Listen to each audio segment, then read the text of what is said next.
What we do know is that the opportunity to change, at least to begin the conversations for change, is coming up very soon, which is why this is a very timely visit. Clearly, we can read between the lines there.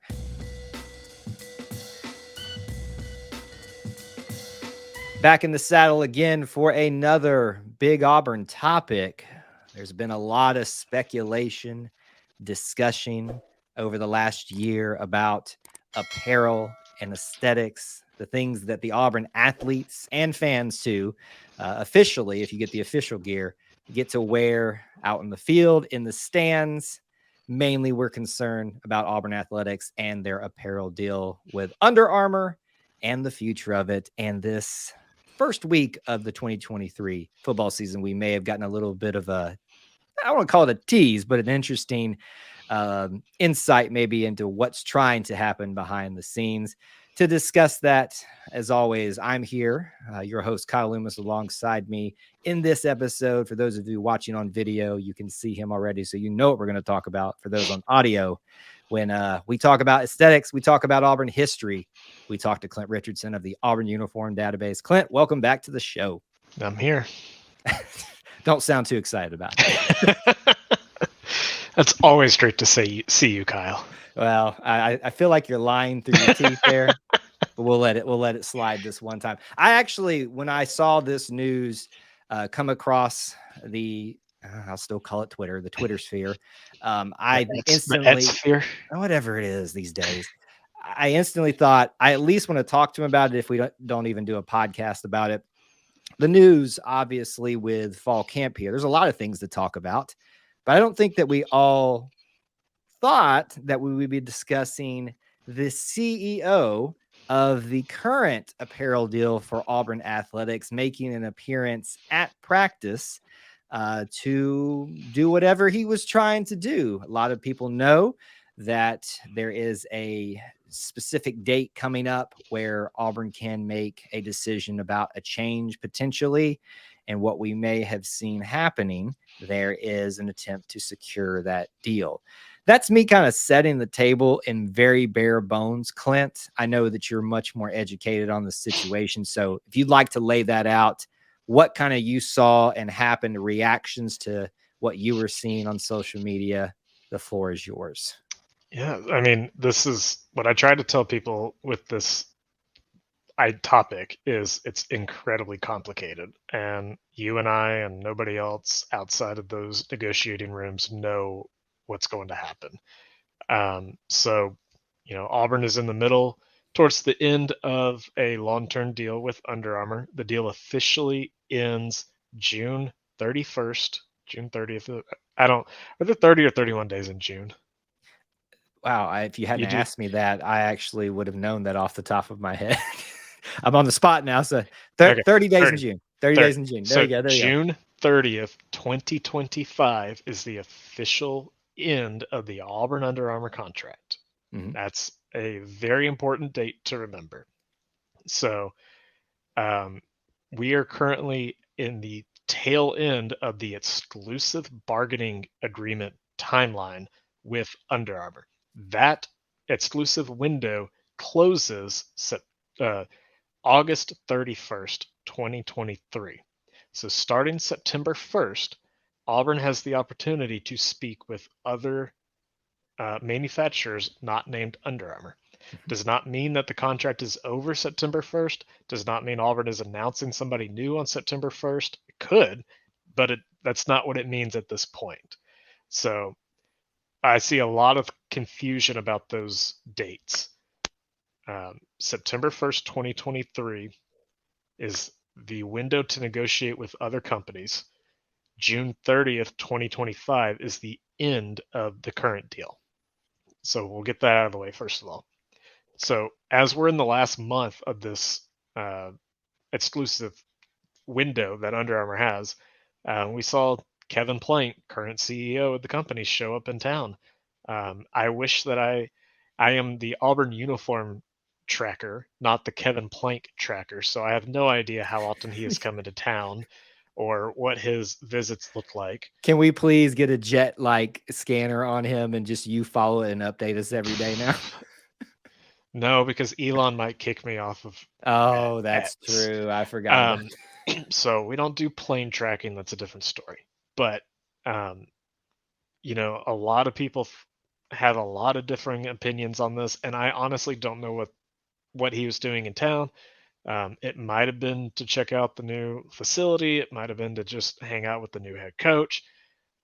Personally, I think that this is part of Under Armour's last ditch effort to give Auburn what Auburn wants. And, just the same week we saw Notre Dame, Mhm. who their exclusive bargaining window expired a couple months ago, and they have re signed with Under Armour, announced this week, for $10 million a year, which is about what it was previously and keeps them at, one of the most lucrative apparel deals in the country. So, you can look at that a couple of different ways. That Yep. Under Armour's throwing cash around, which they have for a while, or Under Armour doesn't have much more cash to throw around, which means Auburn might be in good shape to go elsewhere. Um, I think I don't know what to think, Yeah. honestly. I genuinely believe that Plank was here to just throw out one more effort, see what he could do, see if he could read the room a little bit, and we'll see in a couple more weeks what Yeah. Auburn decides to do. Again, that 9-1 date does not mean termination, does not mean new announcement, it does not mean an extension, it doesn't mean anything other than Auburn can speak to Nike, Adidas, or anybody else that they wish to. And there's also another caveat in the contract that, again, it's all legalese, so I could be misreading it slightly, but if Auburn were to obtain a new offer from a different company after September 1st, Under Armour has a 30-day window to match that deal. Interesting. And Under Armour has first right of refusal, whatever the terminology is. Um, so even if 9-1 comes and goes, and even if Auburn speaks to other companies, I believe, if I'm reading this right, that there's a chance that Auburn could stick with the Baltimore company. So Yeah. it's all business, it's all legal. So, you and me and everybody else are just out here waiting and seeing what's going to happen. It is the most significant update that we have had. And it's not even an update. It's more of it adds fuel to the discussion of what's going to happen. To me, when I look at this situation, you see visitors to football programs all the time, especially when you got a new facility like Auburn's, but these are usually people related to football, specifically former coaches or, great coaches, former players coming back to see things. You don't typically, even though it's your apparel company, see them fly out for just any old reason. I mean, we've got a great football facility. Come on, I've been through even some of y'all have not even been through the parts that I had the privilege to go through. But you don't come out for just that. You come out because you're trying to at least see what efforts you can make to keep Auburn as part of this. Because to me, and you and I discussed this before, so we won't get into all the nuances of that. I think Auburn's one of those brands that can really help Under Armour if they get a Notre Dame and an Auburn down in the South, and they've got more than just those two, but those are two really big names there. So I guess I know you don't know what this means specifically. Nobody does, but does the Notre Dame re-signing, does that help? I don't know if you should say help because some people would disagree with that. Does that increase the likelihood that Auburn will sign in any way? Honestly, I think it depends on which way you look at that. It's either that Under Armour is willing to throw out this money and give a team like Under Armour and a team like Auburn the money that they think they deserve, or we know that Under Armour has struggled financially in the last couple of years. And is this the only $10 million a year that they have to hand out? Do they have an additional 8, 9, 10, 11 million to hand out? I'm not privy to that. I mean, it is a publicly traded company, so we probably could figure that Yeah. out, but that's not for me to do. Um, it really just depends on which side you are, and honestly, I see I see both sides that are very aggressive on social media, and it's just a logo at the end of the day. And I'm as passionate about what I wear as anybody else, but um, it doesn't matter if this was Auburn and Under Armour or Nike or Adidas. The reaction would probably still be the same. We see it with other schools right now. Miami is currently with Adidas. They were previously with Nike.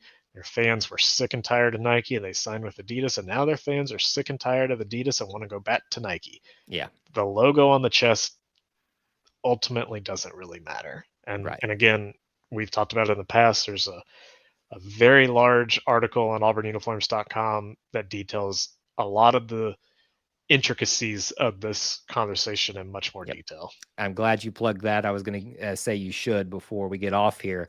That was a very informative thing that you put together. So if you're wanting kind of the pros and cons, the ins and outs of this situation, because if I remember correctly, Clint, you kind of gave a breakdown of the bigger companies too, what benefits and stuff that might be there with Pros that. and cons, uniforms, apparel, shoes, which logo might appear on a jersey, what that comes with, design wise, like all of it is Yeah. is right there. And I said in the past that it really, when you sit down and look at this negotiating table, there's really just a few things that can kind of determine it. And it really depends on who is at the table. Does Cohen, now that he is in charge, does he want to see Auburn in the best athletic uniforms? Does he want to see Auburn with the best apparel company that can help with recruiting, if that's actually a thing? Um, or does he want to see Auburn get the largest monetary deal available? That's really what it comes down to. Hmm. And I again, it's not just Cohen. Cohen is a very large stakeholder, but there are multiple stakeholders who will be joining that table on both sides of this conversation. So, um, I mean, it's really just a wait and see. As much as I hate it just as much as anybody else I does, know. but we're not going to know for a little while, and we most certainly won't know until after September 1st. And I think the biggest takeaway is this, folks. I mean, I know some of you will fall into either camp. Some of you are convinced that the athletes hate this. Some of you are convinced it's a hurt in recruiting. And some of you are the opposite way on those cases, too. The reality is it's not as bad or a pro in either column as you really think it is. But what we do know is that the opportunity to change, at least to begin the conversations for change, is coming up very soon, which is why this is a very timely visit. Clearly, we can read between the Yeah. lines there and just kind of assume very safely that's what's going on. Obviously, we'll have Clint on again to discuss when we get some updates about that, but it was appropriate to have him here to discuss this. To round out our time, even though it's not directly related to Under Armour, even though it is Under Armour gear, I did want to get your opinion with the fall practice here. The other big craze related to uniforms were the blue pants with a stripe, I believe, down the side that debuted at fall practice. And even the Auburn official account had to address and say, folks, this is just for practice. So your thoughts, opinions about all that we saw go down there? So there was actually a lot that came out of fall practice aesthetically. We saw a new jersey template for the practice tops that includes a much square collar shape with the Under Armour logo just front and center, which is not a great look personally. While that has been seen as a game jersey style with Colorado State, Georgia State, and a few other teams, I don't think we're going to see that for Auburn. At least my fingers are crossed. Um, but yes, the pants were kind of the number one topic after the first day of training camp, and they're really not even pants; they're just compression shorts, Mm-hmm. and that has also been a confusing topic for a lot of people. Last year Auburn started wearing blue shorts in practice that were just plain, and got some attention. This year they decided to add the striping to the sides, and honestly, it's a really good look. But you have to understand that they're just compression shorts. They do not have pads. They do not have space for pads to be added. They physically cannot be worn on the field for a game.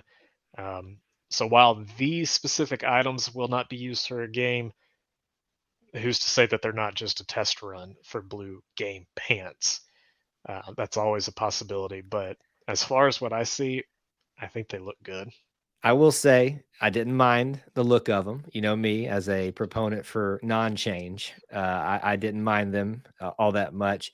But the most surprising thing about this is that the conversation shifted away from Jarquez and a quarterback race to an Under Armour deal and blue pants at fall camp in the first week, which is just fascinating. I had told a friend that as I was prepping my content with those photos that my comments are going to be split between I can't wait till we're away from Under Armour and I need blue pants right this second. And they kind of were. So, I mean, it's just the world we live in with social media and everybody's opinion is easily accessible. So, well, I'm sure we will have plenty to talk about as the season approaches and as that all-important date for at least conversation starts for Auburn's athletic deals of the future. We will wait eagerly to talk with you again, Clint, when we get some updates about that. Yep. If you go and reach out and follow us, talk with us, me specifically on social media, you can follow me on Twitter/X at KyleLoomis24.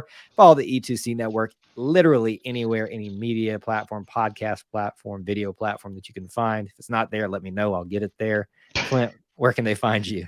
You can find me on Twitter at ClintAU24, on Facebook and Instagram at Auburn Uniforms, and always check out the Auburn Uniform database at auburnuniforms.com. And whether you're for Under Armour, Nike, Adidas, or you just love the blue pants, we appreciate you being here and hanging out with us at E2C Network, where we share the whole Auburn experience. War Eagle. War Eagle.